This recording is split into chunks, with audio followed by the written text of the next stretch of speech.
Nous vous saluons tous, chers frères et sœurs. Nous sommes très heureux d'être avec vous sur cette chaîne de YouTube. Le nom, c'est Mouhire Samuel. Je suis un réformateur congolais. Nous voulons converser, nous voulons dialoguer, nous voulons parler, spéculer à propos de la parole de Dieu, comme c'est une parole sainte, une parole divine inspirée.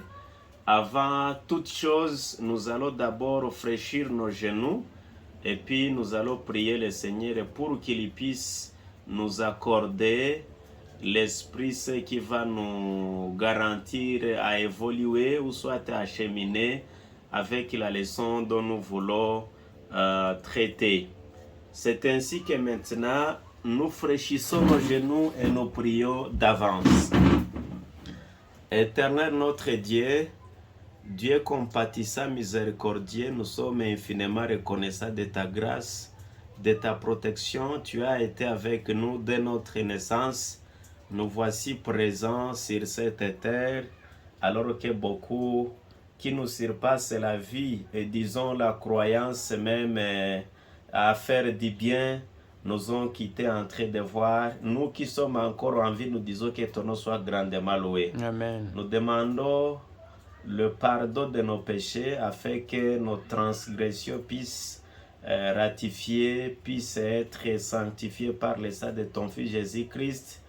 Et comme vous le savez, Seigneur, vous nous aviez créés à ton image, vous nous aviez créés afin que nous puissions refléter ton caractère, mais Satan, le diable, est venu pour nettoyer ta volonté dans l'homme. Et comme tu n'as pas voulu que l'homme puisse disparaître complètement, tu as envoyé ton Fils Jésus-Christ afin qu'il puisse venir encore instaurer ton image dans l'homme. Nous avions eu la chance d'avoir cette grâce de connaître ta volonté. Maintenant que nous voulons faire part cette grâce aux autres qui nous suivent sur cette chaîne, nous demandons que ta grâce nous accompagne, que tu puisses être avec nous, mais aussi que tu puisses bénir les gens qui vont nous suivre dans cette émission. Telles sont les grâces que nous te demandons à travers le nom de ton Fils Jésus-Christ. Amen. Amen. Frères et sœurs, tout le monde qui est en train de nous suivre sur cette chaîne de différents pays, nous savons que les gens de différents pays nous suivent sur cette chaîne et nous osons croire que l'Esprit Saint est avec nous, est avec vous qui veulent peut-être avoir part de la parole de Dieu, de la parole inspirée. Nous venons de nous présenter en vous disant que nous sommes le réformateur. Je suis un réformateur congolais. L'évangile que nous avons, c'est l'évangile éternel. C'est l'évangile qui ramène l'homme à l'originalité que Dieu a voulu que l'homme puisse vivre dans cette originalité. Mais Satan n'a pas voulu que l'homme reste dans cette façon d'être dont Dieu avait voulu que l'homme soit l'objet. Voilà pourquoi nous voulons traiter, nous voulons aborder un thème qui va porter sur toujours la réforme. Et le thème du jour est intitulé l'œuvre de la réforme. Frères et sœurs, la réforme vient du verbe réformer. Et cette appellation, ou soit ce concept, est retrouvé dans les Saintes Écritures inspirées dans le livre de Jérémie chapitre 7, verset 3, nous trouvons ce verbe réformer.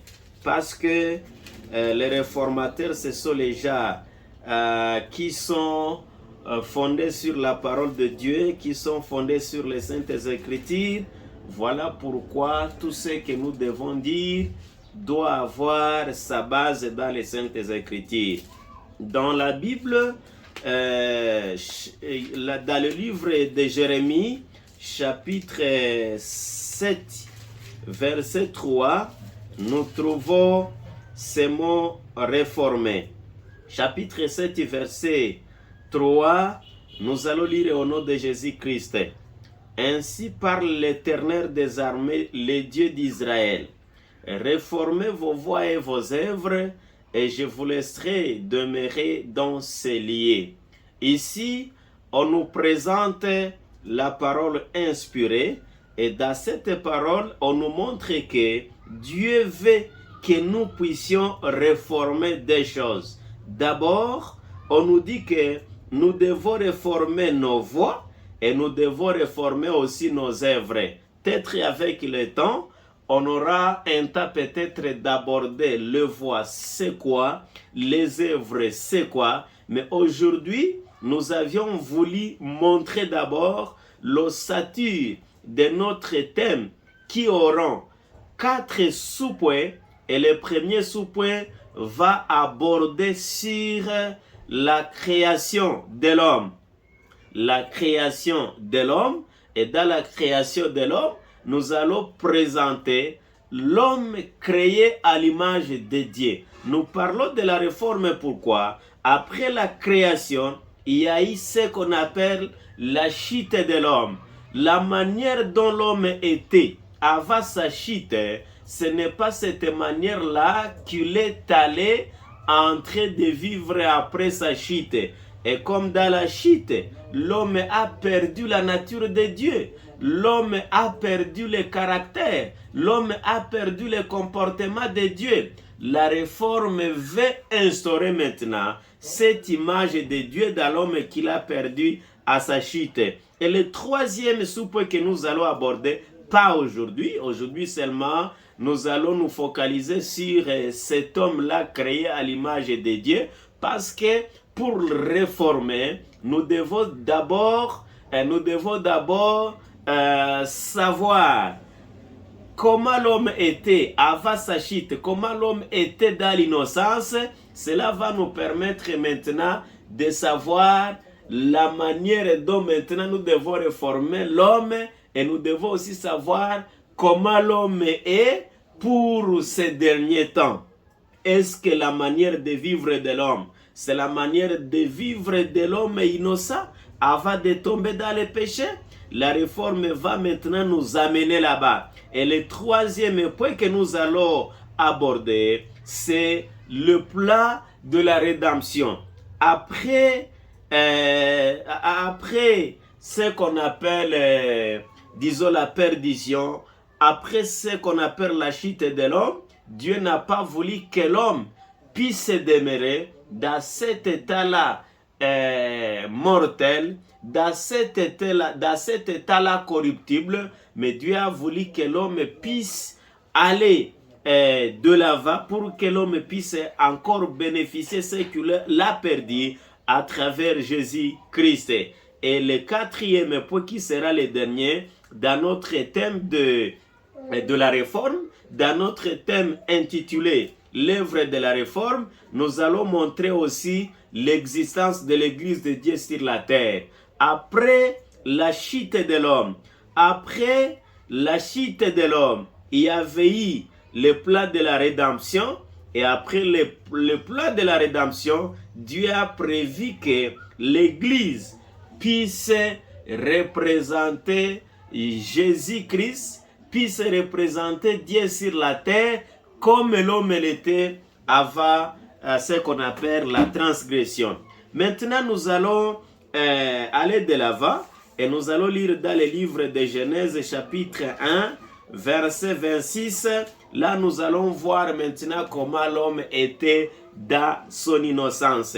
Et nous allons voir le but qui a poussé Dieu à créer l'homme, mais que le péché a détourné, mais que la réforme encore doit ramener pour que l'homme puisse vivre tel que Dieu voulait qu'il y vive avant de tomber dans les péchés. Genèse, le livre de la Genèse, chapitre 1, verset 26, la parole de Dieu nous dit ceci. Puis Dieu dit, faisons l'homme à notre image, selon notre ressemblance, et qu'il domine sur les poissons de la mer, sur les oiseaux du ciel, sur les bétails, sur toute la terre, et sur tous les reptiles qui rampent sur la terre. Dieu créa l'homme à son image, il les créa à l'image de Dieu, il créa l'homme et la femme, que le nom de Dieu soit loué. Ici, on nous dit que Dieu va créer l'homme. L'homme a été créé, le dernier des autres créatures, mais ce qui nous intéresse ici, c'est l'objectif qui avait poussé Dieu à créer l'homme, qui avait poussé Dieu à faire vivre l'homme sur la terre. Ici, on nous présente des raisons qui avaient poussé Dieu à créer, à accepter que l'homme puisse vivre sur la terre. D'abord, on nous dit que, puis Dieu dit, faisons l'homme à notre image. D'abord, l'homme devait porter l'image de Dieu. Ça, c'est un. De deux, selon notre ressemblance. Chers frères et sœurs, qui est en train de nous suivre, qui nous suit, là où nous sommes intéressés, c'est ici sur ces deux éléments. D'abord, Dieu nous a créés pour porter son image, mais aussi pour porter, pour porter aussi son ressemblance. Disons sa ressemblance. Alors, ici, nous trouvons que l'homme a été tiré. Si nous continuons à lire, nous allons trouver que l'homme a été tiré dans la poussière. Mais même si l'homme a été tiré dans la poussière, mais la vraie raison, la vraie logique est que l'homme a été tiré dans la pensée de Dieu. L'homme a été tiré dans la logique de Dieu. Parce que ce n'est pas la poussière qui va imaginer comment créer l'homme, mais c'est Dieu lui-même qui va imaginer, qui va voir comment l'homme aussi puisse vivre. Mais l'homme est créé pour deux raisons. La première raison, on nous dit que l'homme devait porter l'image de Dieu. L'image de Dieu, ça signifie quoi? Dans les livres qu'on appelle les patriarches et prophètes, on va nous expliciter l'image de Dieu. Ça signifie quoi? Et aussi le caractère, disons, le ressemblance. Sa ressemblance aussi, ça signifie quoi? Dans ce livre qu'on appelle les patriarches et prophètes, c'est un livre qui explique la Bible de la Genèse jusqu'au roi David. Ce livre, dans le chapitre 2 qu'on appelle la création, nous allons lire au nom de Jésus-Christ. Au chapitre 29, on dit ceci. Bien que tu es dans la poudre de la terre, bien que tu es dans la poudre de la terre. Je pense que là, nous n'allons pas expliquer parce que c'est compréhensif. Adam était cependant fils de Dieu. En sa qualité de représentant de l'être suprême, Adam fut constitué maître du règne animal, privé de la faculté de comprendre et de reconnaître la souveraineté de Dieu. Les animaux sont capables d'aimer l'homme et de le servir. En bas, on va nous dire encore, l'homme devait porter l'image de Dieu aussi bien physiquement. Ici, on nous montre que l'homme est créé à l'image de Dieu. Il devait être semblable à Dieu physiquement. C'est-à-dire, tel que nous sommes, nous devons rester comme cela. Nous ne devons pas changer notre corps pour chercher peut-être des tatouages, je ne sais pas, des maquillages. Aller au-delà de ce que le Seigneur a prévu pour vous, c'est proscrire les Saintes Écritures, mais aussi se déformer. L'objectif qui a poussé Dieu à nous créer. Deuxièmement, on nous dit que l'homme l'homme devait porter l'image de Dieu, aussi bien physiquement que par son caractère. Deuxièmement, être semblable à Dieu, c'est avoir le caractère de Dieu. Chers frères et sœurs, nous savons que ici c'est compréhensif. Nous étions créés pour des raisons, pour avoir d'abord l'image de Dieu. Deuxièmement, c'était pour avoir le caractère de Dieu. L'image de Dieu, c'est telle que nous sommes, en nous voyant, en vous regardant. Donc Jésus, Dieu, sont semblables aussi à nous-mêmes. C'est-à-dire, il y a les gens qui pensent, qui s'imaginent, est-ce que Dieu est comment, Jésus est comment? La Bible nous montre que nous sommes créés à l'image de Dieu. C'est-à-dire, nous sommes semblables à Dieu, nous sommes semblables aussi à Jésus-Christ. Tel que nous étions nés, nous devons rester comme ça. C'est-à-dire, nous devons laisser notre organisme, nous devons laisser notre corps tel que Dieu nous les a donnés. Il y a les gens qui veulent augmenter d'autres. Peut-être vous les verrez en train de mettre les bijoux, je ne sais pas quoi, les autres des tatouages, les autres je ne sais pas quoi. Aujourd'hui, je suivais à la télé, je suivais à l'internet, d'ailleurs dans les pays européens, où on commence d'ailleurs, où on commence à changer. Là qu'on disait qu'on va commencer le système de changer à partir de 16 ans en descendant, les sexes, les genres de gens. Si vous voulez être soit du genre féminin, il y a moyen de le faire. C'est que je suivais à l'internet. Si vous voulez être soit du genre féminin, qu'on peut le faire. Mes chers frères et sœurs, ça c'est aller à la contre de la volonté de Dieu. Deuxièmement, on nous dit que l'homme a été créé pour être ressemblé au Créateur. Alors, pour aller de l'avant dans notre leçon, nous allons maintenant chercher à connaître comment est Dieu dans son caractère. Comment ressemble-t-il Dieu dans sa manière d'agir, dans ses pensées? Quels sont les caractères de Dieu? Nous allons trouver ces caractères dans le livre d'Exode, Exode chapitre 34, verset 6 au 6e verset. Là, nous allons voir la manière dont Dieu se présente dans son caractère. Là, qu'est-ce qu'on nous dit? Exode chapitre 34, verset, nous allons lire le 5e verset. On nous dit, l'Éternel descendit dans une nuée, c'était là auprès de lui, et proclama le nom de l'Éternel. Et l'Éternel passa devant lui et s'écria, l'Éternel, l'Éternel Dieu, miséricordieux et compatissant, là à la colère, riche en bonté et en fidélité, qui conserve son amour jusqu'à 1000 générations. D'abord, ici on nous montre que l'Éternel est un Dieu miséricordieux. Nous devons avoir ce qu'on appelle la miséricorde dans nous, parce que en créant l'homme, les animaux ne le craignaient pas.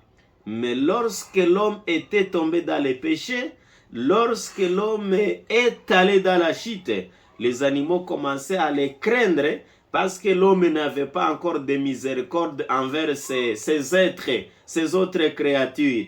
Là, on nous dit que le Créateur d'abord est un Dieu miséricordieux et compatissant. Il a aussi ce qu'on appelle la sympathie envers les autres. Là, à la colère, lui, il n'est pas vite à la colère, mais on dit qu'il est là à la colère pour dire la parole de Dieu nous fait rentrer là-bas parce que l'homme, à sa création, il avait ce caractère de Dieu. Mais lorsque le péché est venu, ses caractères sont perdus. L'homme est allé dans l'obscurité. Et voilà pourquoi la réforme, ce n'est pas fondé. Mais la réforme veut nous amener dans cet état premier, avant la chute, avant la tentation, tel que l'homme était, que nous puissions rester de cette façon. Et c'est la parole de Dieu qui nous dit ainsi. Riche en bonté. Dieu est riche en bonté. Il y a la différence entre bonté et bonté. Ce que le Seigneur veut que nous puissions avoir, c'est la bonté. Même si la beauté aussi est préférable par beaucoup de gens, mais ce qui est important chez Dieu, c'est avoir la bonté. La bonté, c'est intérieur, mais la beauté, c'est extérieur. Or, Dieu ne voit pas l'extérieur, mais Dieu voit l'intérieur. Si nous sommes bons dans nos cœurs, c'est ce qui est important chez notre Dieu. Et là, on dit qu'il est riche en bonté et en fidélité. Nous devons être fidèles. Et être fidèle, c'est de rester sur les préceptes donnés, les préceptes qu'on nous donne dans les livres de vie, surtout les décalogues, les 10 commandements que Dieu nous a donnés pour nous conduire. Il y a les gens qui disent que ces commandements ont été abolis lorsque Jésus-Christ était crucifié, que ces commandements étaient abolis. Mais Matthieu 5 et 17 va venir pour contredire en disant qu'il ne pense pas que je suis venu pour abolir la loi et les témoignages, mais je suis venu pour accomplir. Et au 7e verset, on dit qui conserve son amour jusqu'à 1000 générations. Jésus conserve l'amour jusqu'à 1000 générations. Il aime les pères, il aime les enfants, il aime les petits-fils, il aime les arrière-fils. Il y conserve son amour jusqu'à 1000 générations. Un autre verset biblique qui nous montre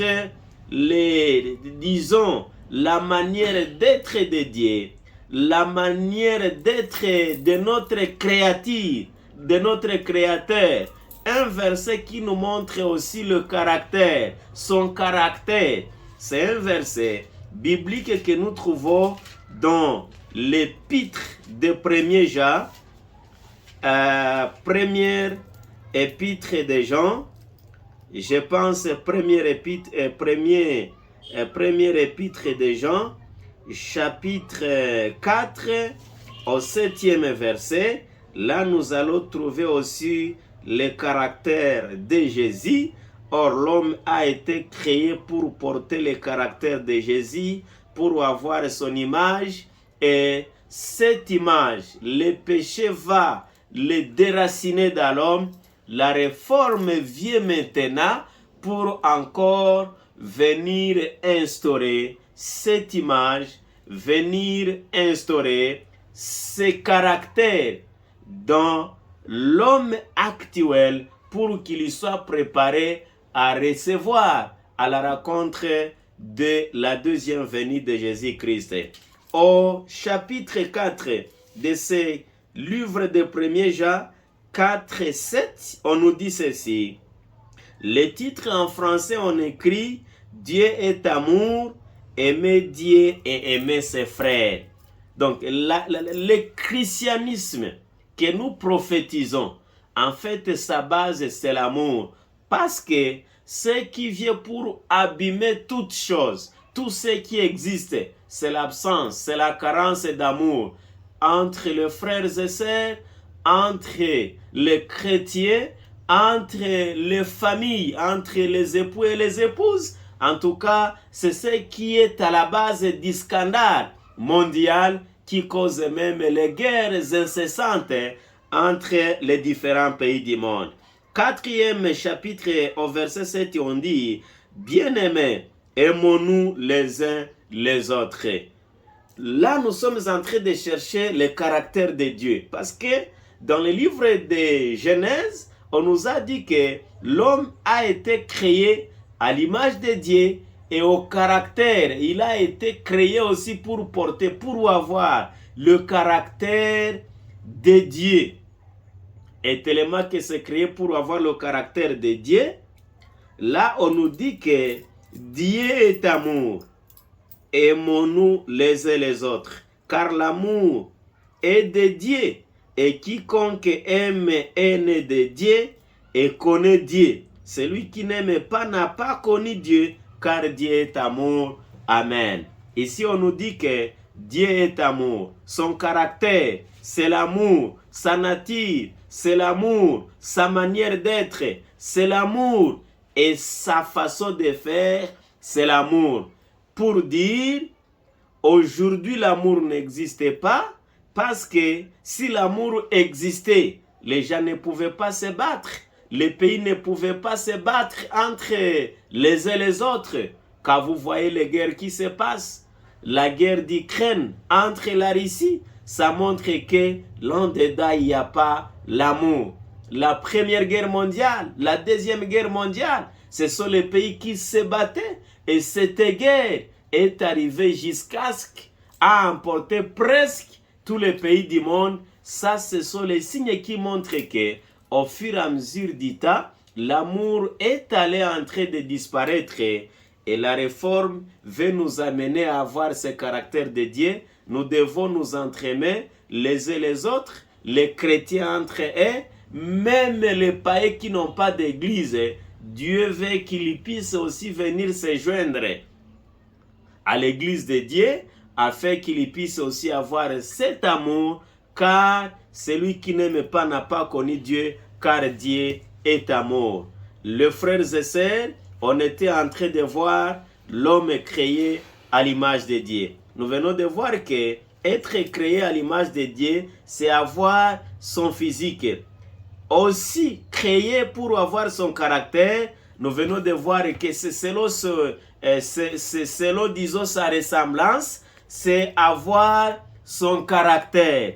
Et nous venons de voir que le caractère de Dieu est que dans son ensemble, il est amour, pour dire les pays doivent s'entraimer, les gens doivent s'entraimer, et c'est ce qui va nous pousser à avoir la vie éternelle, car Dieu lui-même a aimé le monde. Il a donné son Fils unique afin que quiconque croise à lui ne périsse point, mais qu'il ait la vie éternelle. C'est cet amour qui lui veut que ça puisse s'installer dans le cœur de tout un chacun.